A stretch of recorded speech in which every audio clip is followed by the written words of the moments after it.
UKLO 1 year masters. No IELTS required up to 5 years visa. High visa success rate.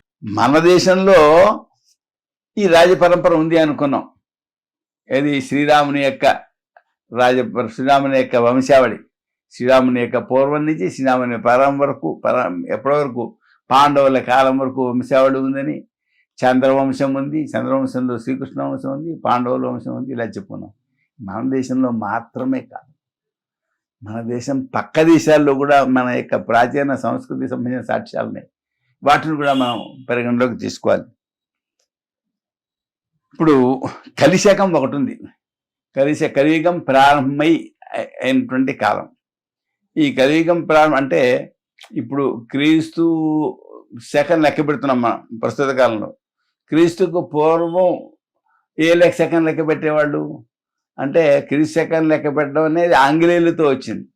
క్రీస్తు శకం లెక్క పెట్టడానికి పూర్వం శాలివాహన శకం లెక్క పెట్టేవారు, అతను శాతవాహనులు ఉండేవారు. అదే ఇది దక్షిణ భారతదేశంలో. అదే ఉత్తర భారతదేశంలో అయితే విక్రమ శకం లెక్క పెట్టేవారు.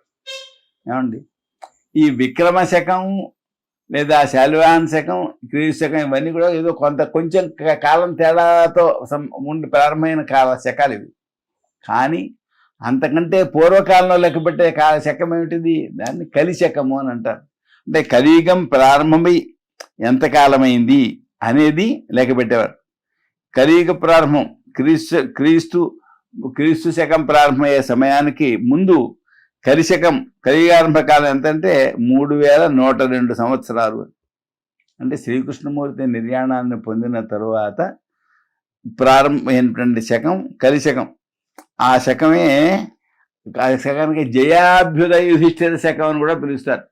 అంటే మహాభారతం, జయమనే పేరు కలిగిన మహాభారతం రచించబడినటువంటి కాలం కూడా అదే.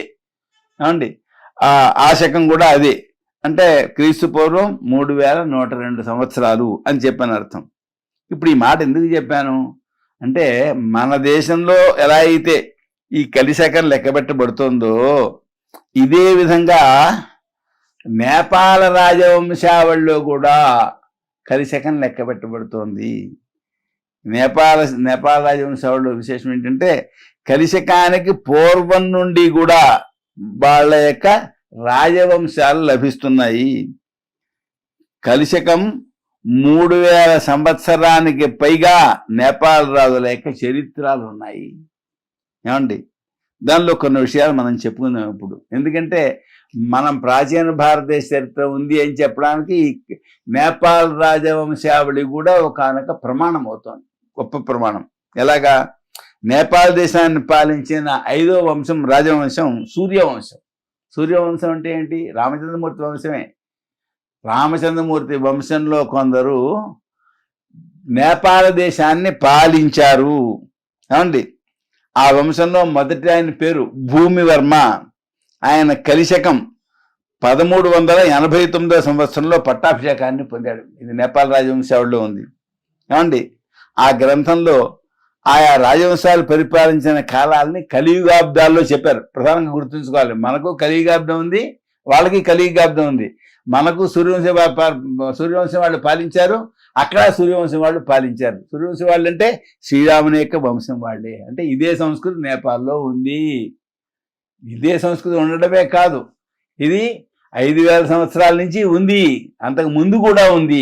ఏమండి, తర్వాత మన దేశంలో లాగే నేపాల్ దేశంలో కూడా పాలనా కాలాలు ఉన్నాయి, ఆయా రాజుల యొక్క చరిత్రలు ఉన్నాయి. ఏమండి, అక్కడ పరిపాలక రాజవంశాల్లో 6వ వంశాన్ని ఠాకూర్ వంశం అంటారు. ఆ ఠాకూర్ వంశంలో మొదట ఆయన అంశుమంతుడు. ఆయన కలిశకం 3000వ సంవత్సరం అంటే క్రీస్తుపూర్వం 101వ సంవత్సరంలో పట్టాభిషేకాన్ని పొందాడు. ఆయన 68 సంవత్సరాలు పాలించాడు. నేను ఇందాక తరానికి 65 సంవత్సరాలు లెక్క పెట్టాను. ఇది కేవలం ఊహతో చేసిన పనే. దేన్ని బట్టి చెప్తాను? ఇప్పుడంటే తరానికి 30-20 సంవత్సరాలు లెక్క పెడుతుంటారు మామూలు చరిత్రలో. మరి 65 సంవత్సరాలు లెక్క పెట్టారో నన్ను అడగవచ్చు. దానికి కారణం కాయకల్ప చికిత్స అని చెప్పాను. అంతేకాదు, శ్రీకృష్ణుని యొక్క ధర్మరాజు యొక్క దీర్ఘాయుర్దాయాన్ని మనసులో పెట్టుకు చెప్పిన మాట. కానీ ఇప్పటికి 2000 సంవత్సరాల వెనక మన పక్క దేశంలో నేపాల్లో 68 ఏళ్లు పాలించిన వాడు అంశుమంతుడు అనేటువంటి రాజు, ఠాకూర్ వంశానికి చెందినవాడు. ఏమండి, తర్వాత 68 సంవత్సరాలు పాలించాడు. అంటే క్రీస్తు పూర్వం 101వ సంవత్సరం నుండి క్రీస్తు పూర్వం 38వ సంవత్సరం వరకు పాలించాడనమాట. ఇతని పాలనా కాలంలో విశేషం జరిగింది. మన దేశంలో మాళవ దేశం ఒక దేశం ఉంది. మాళవ దేశానికి అధిపతి విక్రమార్కుడు. ఆయన ఈ అంశుమంతుని కాలంలో నేపాల్ దేశానికి వెళ్ళాడు. నేపాల్ దేశానికి వెళ్ళడం ఎందుకు వెళ్ళాడు? ఆయన విజయయాత్ర చేశాడు. విక్రమాదిత్యుడు, విక్రమార్క మహారాజు గారు విజయయాత్ర చేశాడు. ఆ విజయయాత్రలో భాగంగా నేపాల్ దేశం వెళ్ళాడు. నేపాల్ రాజు ఈ రాజుని గౌరవించాడు. అందువలన అక్కడ విక్రమ సంవత్ ప్రారంభమైంది. మనం ఇక్కడ విక్రమ శకం అంటాం. ఉత్తరాదిని అంటే ఉత్తర భారతదేశంలో విక్రమ సంవత్ అంటారు. ఈ విక్రమ సంవత్ ఎప్పటికీ వాడుతున్నారు. అక్కడ పంచాంగాల్లో విక్రమ సంవత్ రాస్తారు. ఈ విక్రమ సంవత్ మన దేశంలోనే కాకుండా నేపాల్ దేశంలో కూడా వాడారు. ఎప్పటి నుంచి?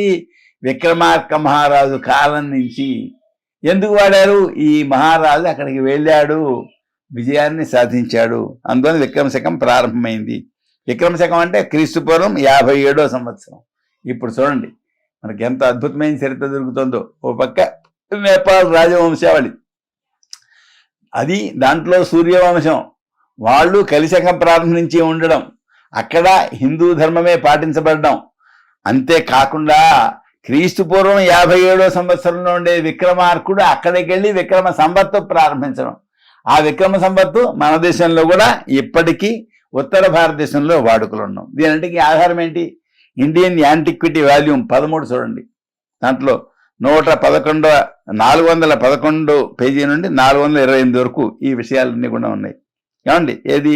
నేపాల్ రాజవంశావళి ఉందన్నమాట. ఏమండి, అంతేకాదు ఈ దేశాన్ని పాలించినటువంటి వారిలో సూర్యవంశంలో 27వ రాజు శివదేవవర్మ. ఈయన కలిశకం 2764వ సంవత్సరం నుండి 2865వ సంవత్సరం వరకు పాలించాడు. ఇది క్రీస్తు పూర్వం 338 నుండి క్రీస్తు పూర్వం 277 అవుతుంది. చూసారా? ఈ శివదేవవర్మ శాసనాలు వేశాడండి. మనకి శాసనాలు ఉన్నాయి, ఆధారాలు. ఆయన పట్టాభిషేకం హర్షశకంలో జరిగింది. హర్షశకం 119లో జరిగింది. హర్షశకం అంటే గొప్ప ఆయన మహారాజు ఉన్నాడు, హర్ష మహారాజు. ఎక్కడున్నాడు ఈయన? హర్ష మహారాజు ఉన్నది కాశ్మీరంలో ఉన్నాడండి. హర్షదేవుడు చాలా గొప్ప రాజు. గొప్ప రాజు అవడం వలన ఆయన శకం వాడేవాళ్ళు. ఎక్కడ?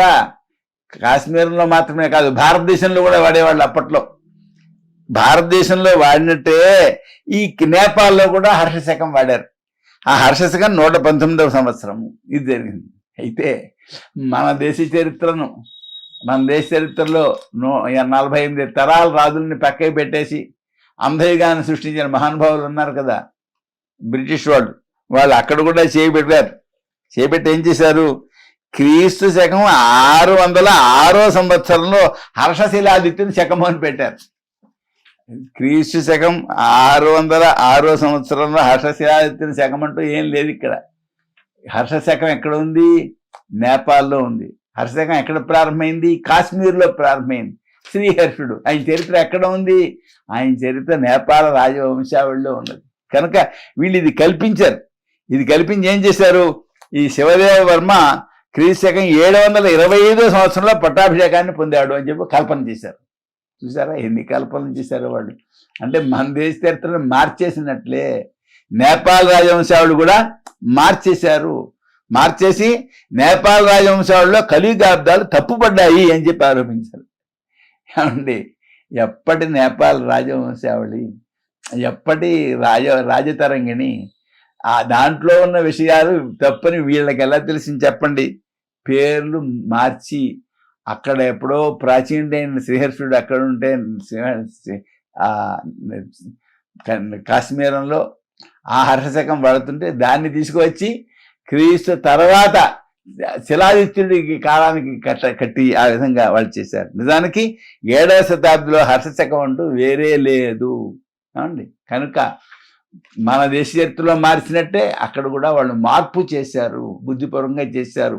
ప్రాచీన చరిత్ర భారతదేశానికి ఉండడం అనేది నచ్చనందువలన వాళ్ళు ఆ పని చేశారు. కనుక ఈ నేపాల్ రాజవంశాలు కూడా ఒక ప్రధానమైనటువంటి ఆధారం ప్రాచీన భారతదేశ సంస్కృతికి, చరిత్రకు అని మనం చెప్పుకోవచ్చు.